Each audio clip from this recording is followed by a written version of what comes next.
Hi everyone, Lisa Haven here, and I've got an amazing and very huge report to share with you, one that you're going to want to sit down for. Now I have with me a special guest, amazing guy. I've read quite a few of his books, seen quite a few of his movies, but that is Steve Quayle. And what we have to talk about today is actually true legends, the Holocaust of the giants. Back in the biblical times, the Bible talks about giants that roamed the earth before and even after the flood. We know the story of David and Goliath, which I'm sure a lot of you are familiar with. But in this particular account, what Steve Quayle has done is taken what's in the Bible and said, well, let's prove that once and for all. Well, before I bring him on, I want to show you some things that I saw in his movie, The True Legends, The Holocaust of the Giants. Amazing movie. You guys got to see it. I'm going to leave a link below. You can buy it on Vimeo there, but you guys are going to want to see this. If you want proof for giants, we have it. On the screen here, I'm going to throw up what is called the annual report of the Bureau of Ethnology to the Smithsonian. This is back from the year 1883 to 1884. So it's the annual report of the Bureau of Ethnology of the Secretary of the Smithsonian Institute, the 5th edition. But in this, I wanted to throw it on the screen because the Smithsonian admits that there are giants. As you see on the screen, I'm just going to read the section. All the bones, except those of the left forearm, were too far decayed to be saved. These were preserved by 2 heavy copper braces, which yet surround them. The skeleton found laying in the middle of the floor of the vault was of unusual large size, measuring 7 foot 6 inches in length and 19 inches between the shoulder sockets. This is the size of a giant. Keep in mind, these were found back in, this is from, like I said, 1883, 1884, and back then, imagine the size, because people were a little bit smaller back then. Here's another one from that same file. This is 1883 to 1884 here. And it says, near the original surface, some 10 to 12 feet from the center on the lower side were discovered laying at full length on its back, an unusually large skeleton, the length being somewhere over 7 feet. So there's another one. And here is that same edition, and I just want to show you a few of these here. But you can see at the depth of about 13 feet down into the thing, it says, and a little north of the center of the mound were 2 very large skeletons. And I find it interesting that they didn't even label the height on that particular one. And then here is another source. This is the annual report of the Board of Regents of the Smithsonian back from 1877. And you can see here in this section, the larger one must have come from the tusk of a monster. It was so big. To furnish material for such a gorget, it must have been 12 inches in diameter. These have 2 holes in the edge near each other, and they were most probably worn suspended on the breast and may have been emblems of authority. One of them was in the grave of a giant, for a large man could pass the lower jawbone around his face. I mean, imagine that. And the thigh bone was 4 inches longer than a man who is 6 foot 2 inches. Imagine how big of a person that had to fit. A piece was fractured off the edge by accident after taking it up. So there's some of the stuff from the Smithsonian. There are literally, 10 or 15 more of these. But Steve Quayle, enough from my end. I proved that these files exist in the Smithsonian, and I'm going to leave links. Tell us what's going on with the giants. Well, first of all, the great Smithsonian cover-up is real. James Smithson, who basically endowed the Smithsonian, had his own ideas about who he wanted to appoint as his successor pretty much when he passed away. And he appointed Powell, James Wesley Powell. Lake Powell is named after it, the Powell expedition, who didn't believe that the ancients were as sophisticated as we know they were. And he maintained that everybody in the Americas were indigenous, as opposed to being, Lisa, those who came from all over the world. And let me make something clear. When our expedition went to Peru, the conquistadors and those chroniclers who accompanied Pizarro talked about skulls that from the front of the eye socket to the back of the skull were 36 to 42 inches. That would put these giants at close to 18 feet. What's the normal size for a head? Yeah. Excuse me? What's the normal head size? Well, the normal head size between your eye socket and the back of the head is 6 to 8 inches on somebody with a big head, okay? And obviously, if we're talking about politicians in Washington, I mean, their heads are off the charts. So, we'll let that one go. But what has happened all over the world? Let me share this. I spent 44 years of my life chronicling the presence of giants in antiquity and myths, legends, and the actual bones, artifacts, etc. Now, there's a lot of people that have a problem accepting the fact that even the Egyptians were in the United States. But you just spoke about 1884, the very, the time limit the time period you're discussing when these bones were found. And the prime minister of Egypt from 1884 to 1888, his last name was Pasha, Pasha. And it's interesting because he basically requested that the artifacts from North America be returned to his homeland. And if they wouldn't return the Egyptian artifacts, that they would destroy them. So there's a big fight on who came to the Americas first. And it was even before the Chinese came here. Now, the red-haired giants that, if you've ever heard of the Lovelock giants in Nevada, they're always red hair. The California giants that L.A. Marzulli talks about, red hair. The Chinese giants that have just hit the news. And by the way, there are total disinformation attempts being made at their size. When you're talking about someone, people just think tall. You've got to expand every part of their anatomy. You are just doing it when you're talking about the thigh bone, the hip bone, and all the jawbone. And what is problematic is there's so many of these. Look, there's over 1,000 newspaper articles addressing giants. Now, why? Here's the question I want to get right out of the chute with you. The reason why giants are covered up is because they absolutely validate and give evidence to the biblical narrative in Genesis chapter 6. And the idea is simply this, that there were giants in the land in those days. And after those days, that's before the flood of Noah and after the flood of Noah. And King Og of Bashan is reported to be close to 18 feet tall. Well, what's interesting, just in the last month, and this is whatever day this is in July 10th, we're seeing some of the church fathers like Eusebius in about 325 to 350 AD talking about the giants in suspended animation in the British Isles. Suspended animation. And he said King Og is that entity that the Romans called Jupiter. So whenever you see mythology, legends, or ancient history and traditions, they're always basically derivations of the giants, because the giants weren't like Shrek. I tell people, they were not these dumb oafs that just went around cracking people's head opening and eating them, and obviously the history of giants is one of cannibalism.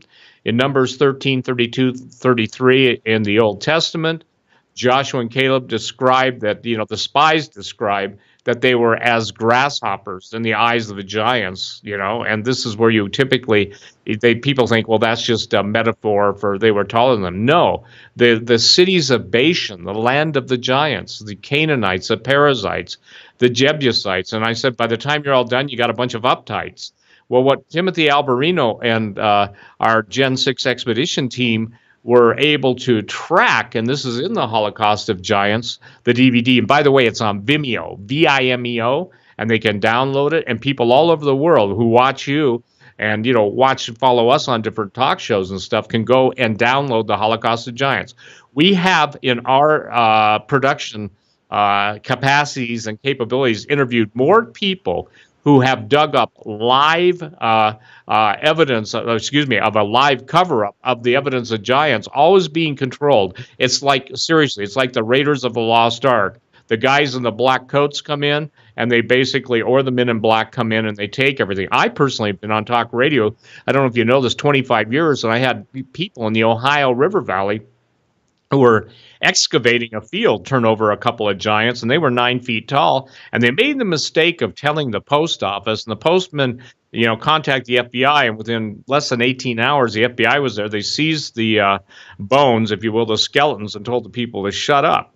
Well, that's the cover up all over the world. Now, here's the reason why the cover up. Well, let me ask you before you get in the reason why. Do you get harassed? Oh, absolutely, all the time. All the time.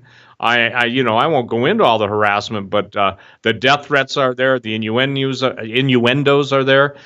Timothy Alberino, the writer-director of the Holocaust of Giants and the Unholy Sea. We have 3 DVDs out there. He and his whole family were almost murdered, okay? And I mean really murdered. So the thing is, and we're both in Bozeman, Montana, so yeah, but people pray for us all over the world. And why this is critical, because the Bible talks about there's going to be a time when there's nothing that's been hidden that isn't going to be made known and revealed.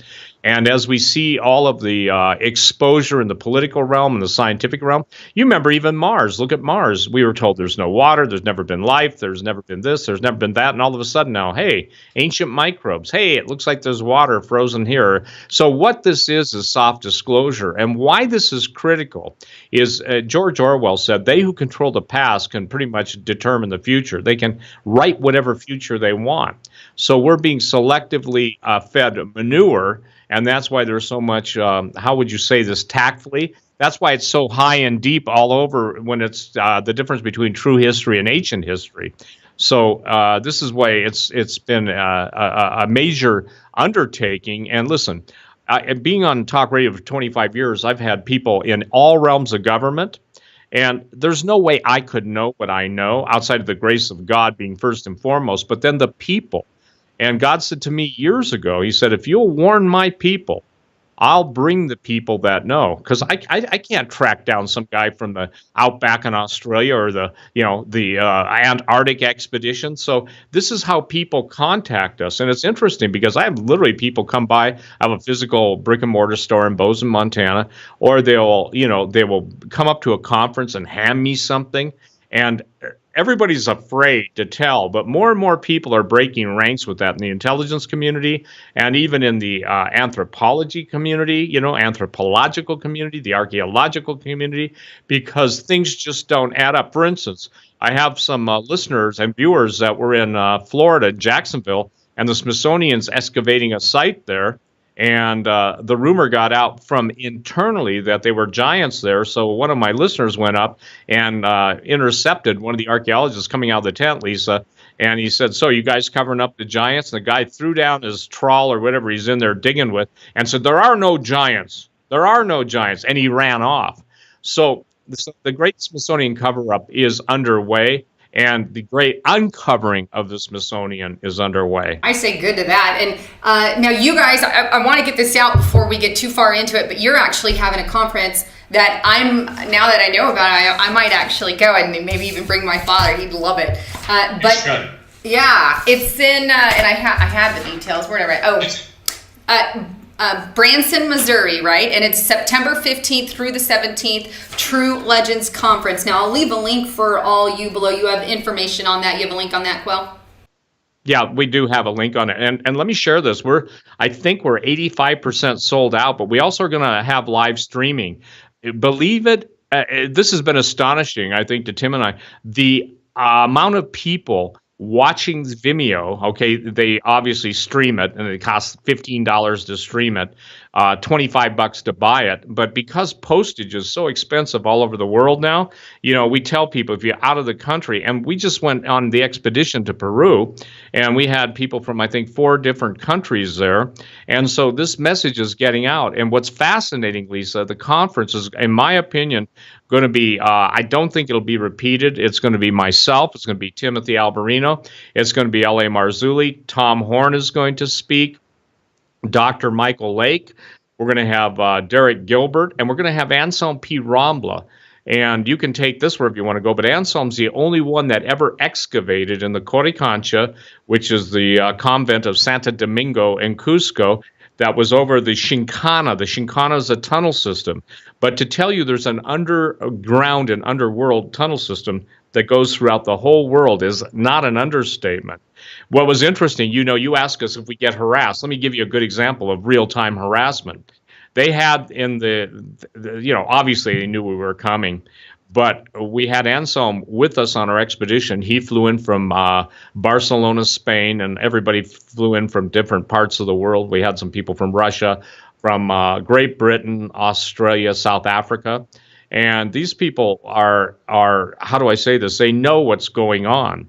And I'm just overwhelmed that while we were there in the convent of Santo Domingo, the Coricancha, we were told that the prior, the head guy of the convent, who had given Anselm permission and had seen what he'd found, was no longer on the premises and nowhere to be found. These were the guys in the multi-$1,000 suits. I mean, obviously it appears like they were imported from Italy for this, occasion, but they really got bent out of shape. And so Anselm was there, and Father Gamarra, who's just a lovely, lovely man, was there on site, even though we were told he wasn't. In other words, they were trying to shut us down.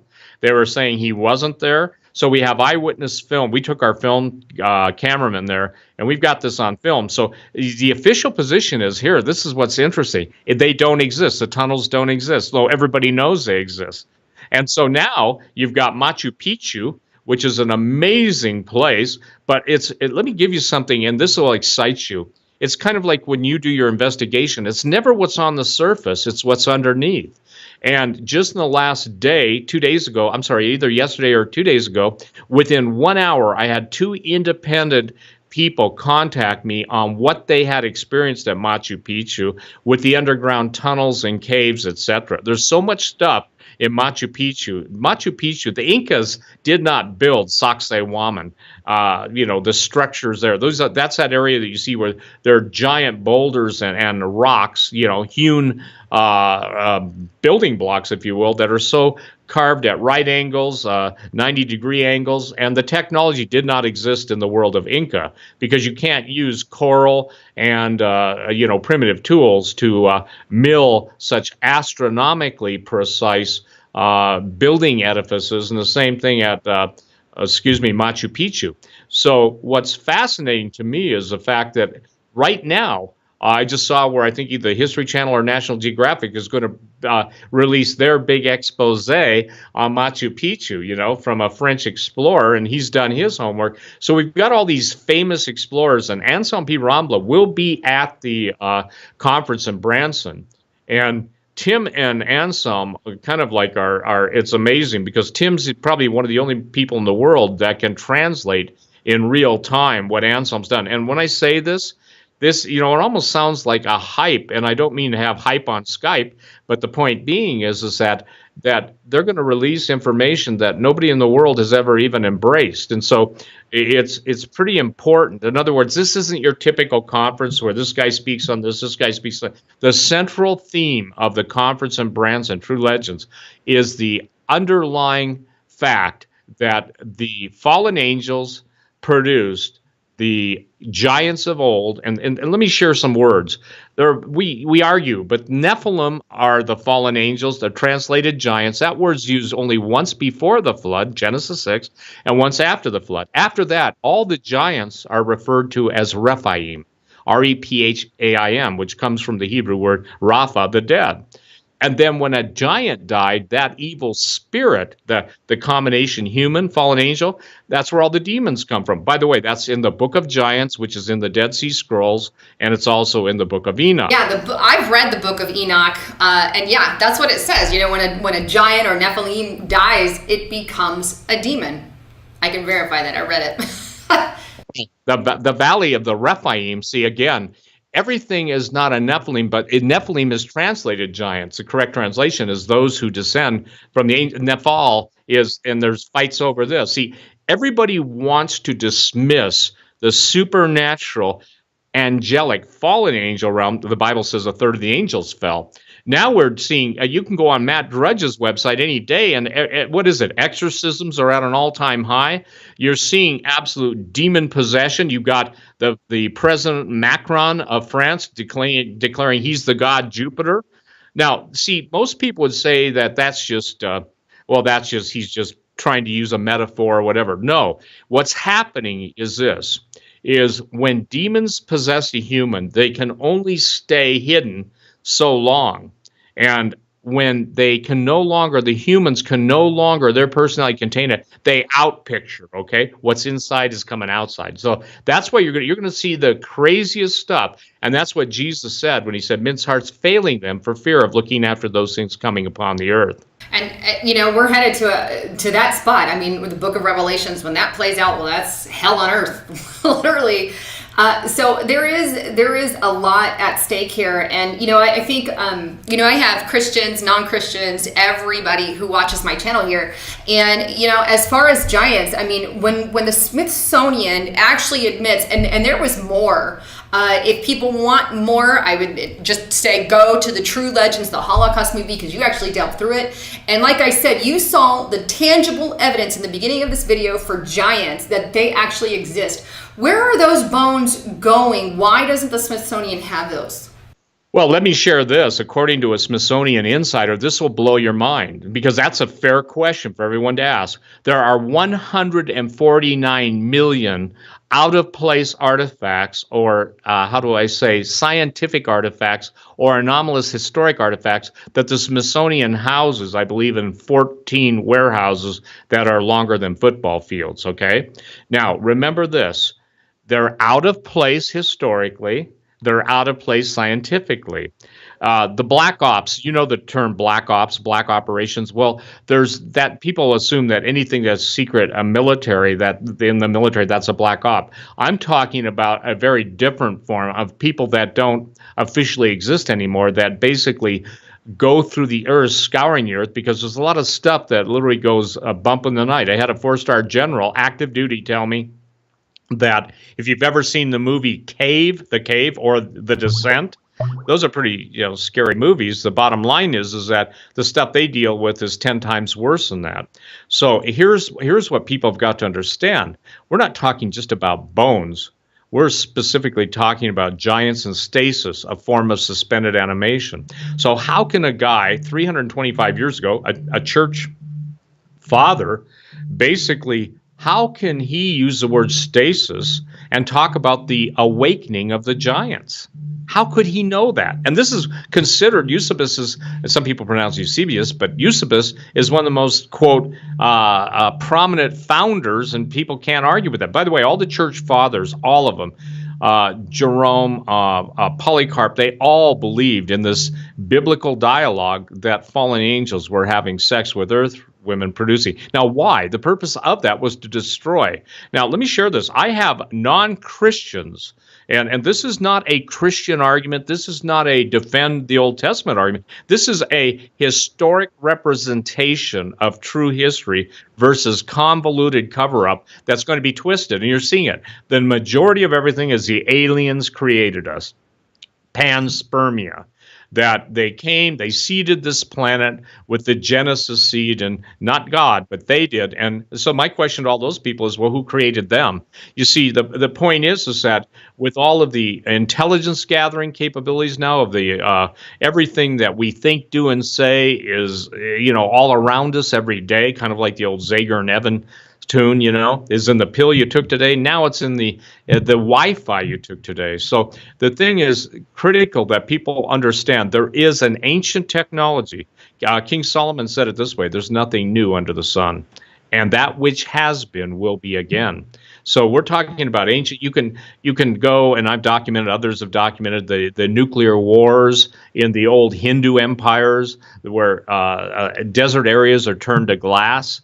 And you can match that glass from ancient India and ancient Far East to the stuff that took place in the above-ground testing in the desert Southwest when we were developing our atom bomb. So there's nothing new under the sun. So why is all this critical? It's because there's a mad dash right now to Antarctica. And you talked and you wanted me to cover that. I wrote the book, Empire Beneath the Ice, How the Nazis Won World War II. I stand by that statement. Operation High Jump, right? Operation High Jump. 1947. And the fascinating thing is that I was talking about this on Coast to Coast with George Norrie. And after the show, I got a call from a guy who was a great-grandson of someone whose job it was to move Hitler alive, and you're going to love this, not out of Brazil, but they moved him into the underground citadels in Peru. Now, Citadel, that's a city. So imagine that everything you think is that, hey, this is just all ruins, cobwebs, Raiders of the Lost Ark, idols, snakes, and, stuff that bites you, poisons you, or, angry natives, like obviously one of the Raiders of the Lost Ark. But the idea is this, that suppose that the technology, and for the record, the two missile guys of famous history, Dr. Werner von Braun became the head of NASA. Some people say I should say NASA because it's NASA is in the Bahamas. And then the other thing is Hermann Oberth. And both those men are on record as saying it wasn't that the Germans were any smarter than the West, but they had help. They had help. They both attest to, quote, alien and supernatural help, giving them advanced mathematics and understanding of everything from flying saucers to, quote unquote, stargates. And I document that. So Empire Beneath the Ice is not just an old history book. It will show you how so much, for instance, Dr. Mengele, everybody knows that obviously he went to South America and he produced a town, I think on the border of Brazil or in Brazil, that had just literally 100 pairs of twins. And twinning, that's where that word twinning, he perfected twinning, in vitro twinning. But they don't realize. No, twinning is different, okay? Cloning is an exact duplicate when they take any strand of your DNA, and Mengele was working on that until the time he died. And so the idea is this, that there's so much stuff hidden in the Antarctic that the world's leaders have gone down there, that the astronaut has gone down there, what's his name? The second guy to walk on the moon, James Irvin. Well, you can find that. But the thing is that when you've got the world's religious leaders and political leaders in Antarctica, and they're being briefed, and there's all these secret UN huddlings, and the defense aerospace industry from the United States is moving 1,000 engineers, and they're taking them down 2 miles. It's kind of like, you can look this up too. There was an old Doug McClure movie and he was the guy that played Trampas in The Big Valley, a Western. You're probably too young to remember that. But the point is that they have a entire couple, I think either 2 or 3 episodes of the land that time forgot, where the German subs literally go into this area under Antarctica. And I've published on my website the actual submariners diagrams of how far, how fast, the angle of descent in the submarine, down angle, all this stuff. And so what's astonishing is that the Third Reich moved the advanced weaponry, their technology and everything on U-boats and on flying craft. I mean, their flying saucer technology was real. And as you read about Operation High Jump, you know that Admiral Byrd basically came back to the United States with his armada that had gone down there and with their tail between their legs. And he tried to tell people, well, they sequestered Admiral Byrd, okay? They put him out of public contact. And then Forrestal, the first Secretary of Defense, he was thrown out Bethesda Naval Hospital's window because he wanted to tell the American people what they had found. Now, get this. I was quoting on, I believe, Coast to Coast, because, George has been very, very gracious to bring me on there and talk about this stuff. And I was talking about the former head of the German Navy. And his great-grandson got a hold of me, and I was quoting his great-great-grandfather, who basically said, the world is not yet ready for this information to be released. And he said, you're the only one, he called me Mr. Quayle, I said, please call me Steve, that has ever quoted my grandfather or great-grandfather correctly. And he says, you know what they know. And he said, yes, sir, I do, but thank you for giving me the call. So what you can only do in this world, Lisa, you know this, you do the best job we can. Look, we do everything we do, and people get mad at us. I don't know if they get mad at you, but look, we're up against the most sophisticated, well-funded propagandists in the world. And not to mention that many of them are supernaturally empowered. So it's fascinating to me that God is using a simple passage in Genesis to basically show people the future. So again, controlling the past determines the future. So this is why it's so critical. I agree. Now, in conclusion, maybe, and we'll wrap it up here, but what is beneath the ice? What's in those citadels? What's in the deep underground military bases, the DUMBs that you speak of in the True Legends, the Holocaust of the Giants in that movie there? What's in there?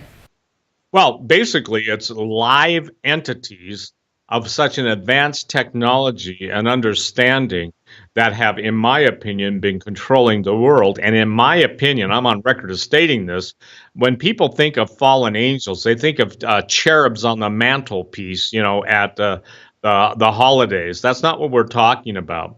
We're talking about supernatural beings that control human beings who yield to them.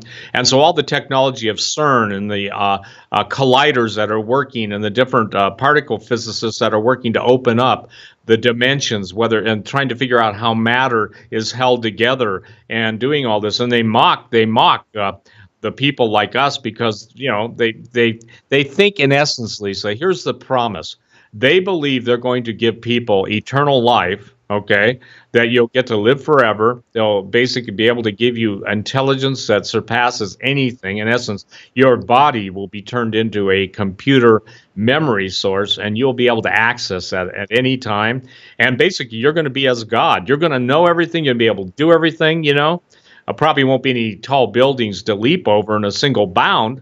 But if you look at the whole X-Men series and all of the video games, for the record, I've never played a video game in my life. I've seen the images, I've watched some, but I don't play them because I believe it's nothing more than conditioning. And I think it's, how do I say this? I think it's designed to keep people out of the real world and put them in a virtual world. And by putting them in a virtual world, in essence, what Satan has done is he's isolated them from reality. And when they lose track of reality, they're basically his pawns. Wow. Yeah, it's crazy. My brother, my kids are kind of banned, but only because my brother is over the top with it. That's all I'll say. I love him to death. But yes, it's one of those things you got to be careful with, and because a lot of it is manipulating the brain. And there was actually a patent out. I don't know. I have a report that I'm going to do in the future that talks about getting the computer screen. Developing the technology that will brainwash a person from the computer to the brain.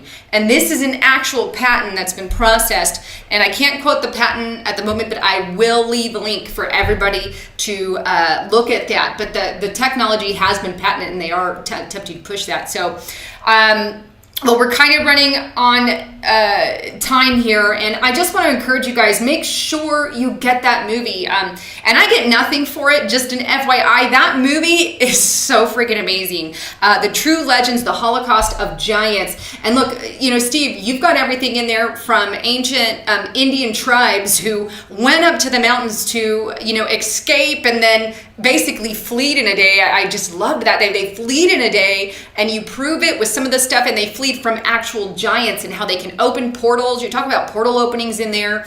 And then also the city of Atlantis. You get into that. And the ancient city, we have Somalia and everything. So can you give maybe your website, your YouTube channel, any of that information to the viewers as well? Well, thank you. The website is stevequayle.com, QUAYLE.com. We have the website called TrueLegendsTheSeries.com. And by going to TrueLegendsTheSeries.com, people can go on the Vimeo link there, Lisa, and watch either number 1, number 2, or number 3. The Holocaust of Giants is number 3. The Unholy Sea is number 2. And the number 1, it goes into the amazing building structures in South America. They all build on each other. Number 4 is underway. Number 4 is a mind blower. But what I want to encourage people to do that can't necessarily go to Branson, Missouri, and be there is to live stream. It's on my website, stevequayle.com, the front page. They can click on the banner. They can sign up for the live streaming. This will change everyone's view. And see, this is an antidote for the fear that's going to come. I want to make this clear. I get called everything from a fear monger, fear porn, everything they can call me. But here's the deal. people, when they come to grips with this, there was a reason why a holy God said to the children of Israel, go into the promised land and wipe out every man, woman, and child. Well, people say, what kind of a loving God would do that? One that was telling his creation to go kill the mutants, and the mutants in this case would have destroyed mankind forever. By the way, the giants were not vegetarians. I mean, they ate up. And when you look at the cannibals all over the world, for the record, it doesn't matter if you're in South America, Latin America. It doesn't matter if you're in Asia, whatever. The point is the giants ate the people. And Easter Island, we only saw the moai, those structures from pretty much the shoulders up, and then they dug down and found out those things are giants too. So this is a subject that is going to be so prevalent in the news, and I'm telling people, watch Mars. It's going to become more and more pertinent, and you can bet your bottom dollar that as we talk about this stuff, then they will try and grab the biblical narrative away from those of us who are explaining it, and they'll come on with the ancient aliens, because the ancient aliens, everybody's embracing that, okay? And again, we all have different viewers, but one thing that doesn't matter if you're Christian or not, when the evidence, a preponderance of evidence shows you something so totally different, I think now with, quote, the fake news, the mainstream news being proven fake, more and more people are turning to alternative news because we're the ones telling them, it's no longer conspiracy. And this is the greatest cover-up and the greatest cover-over of true history in the world. So again, the name is TrueLegendsTheSeries.com for the people to download it, but I want people to go on the Genesis 6 conferences. It's on my website, right in the middle, right above the hot headlines. And Lisa, I want to thank you. You're doing a great job. And, this is the first time we've been able to get together for a couple of years because, hey, you're busy, I'm busy, we're busy. Yeah, well, I'm so thankful I brought you on. I'm going to have to bring you on again before the conference, maybe even get Tim on here. We might bring him on tomorrow, right? Yeah, I would get Tim on. Tim is an interesting guy. You need to know this. He lived in the Amazon jungle for 10 years of his life. He's 33 years old. I mean, the guy is how do I say, he's so versed on this that it's astonishing. And he'll take you into areas that you just, I tease him. I said, Tim, you're Tim of the jungle. Tarzan's Tarzan of the jungle. And you both start with T's, But what's fascinating is that we were able to see in real time the cover up and the cover over going on. And you probably want to have him on because I'll tell you this, he knows what he's talking about. And he's the one that found the sources where the giants that fled from Joshua and Caleb and the children of Israel, they went to Sardinia and then they headed, pretty much west. And they even have a pillar to the Joshua, the usurper, So, I mean, they were making sure that instead of Kilroy was here, whatever, the fact is they were making sure that people understood that they did not like Joshua of Old Testament fame. So the idea is that everything from Sardinia is the seed to Atlantis. And what's fascinating is that the astrocatastrophism involved in the sinking of what I would call the pre-flood of Noah times, okay? It's an amazing thing. By the way, the new book out, it's on my website. I think it's Unearthing the Lost World of the Cloud Eaters. I wrote half, Tom Horn wrote half, and compelling evidence of the incursion of giants, their extraordinary technology and imminent return. And I don't know, yep. This is I'm getting feedback, but I don't mean audio feedback, but I'm getting feedback. People are saying, thank you for putting it all in one thing. So it's like, I think 500 pages or something. I'm sorry, no, that's not right. That's the other one. This is like 490 pages close. Well, I've read a lot of your stuff, so it's amazing. I encourage all of it, and I'm going to leave links below, and I might actually be heading out to Branson, Missouri in September for that conference. So that would be awesome because I love you and I love your stuff. Oh, thank you. Thank you so much, Lisa. Well, thanks again for coming on the broadcast, and I'll definitely bring you on again. And